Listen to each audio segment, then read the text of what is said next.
ആ കാണുന്നതാണ് ശ്രീ യന്ത്രോദ്ധാരക ഹനുമാൻ ക്ഷേത്രം.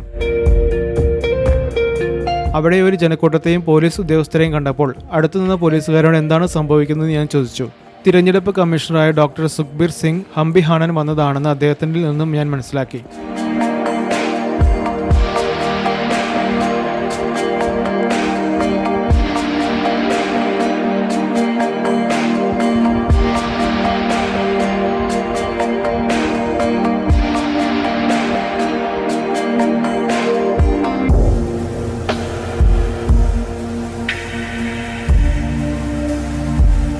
വൈകുന്നേരമായതിനാൽ ധാരാളം പേർ കൊട്ടവഞ്ചിയിലൂടെ നദിയിലൂടെ സഞ്ചരിച്ചും അല്ലാതെയും സൂര്യാസ്തമയം ആസ്വദിക്കാനായി വന്നിട്ടുണ്ട്. തിരഞ്ഞെടുപ്പ് കമ്മീഷണറും പരിവാരങ്ങളും കൊട്ടവഞ്ചി യാത്രയ്ക്കായി അവിടെ തയ്യാറെടുക്കുന്നുണ്ട്.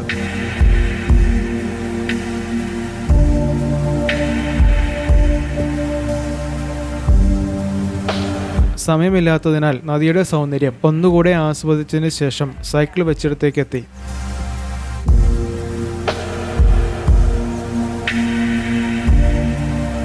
അങ്ങനെ കൃത്യസമയത്ത് തന്നെ സൈക്കിൾ തിരികെ നൽകി ഹംപിയിലൂടെയുള്ള എൻ്റെ ആദ്യ ദിനത്തിലെ സൈക്കിൾ യാത്ര അങ്ങനെ അവസാനിച്ചു.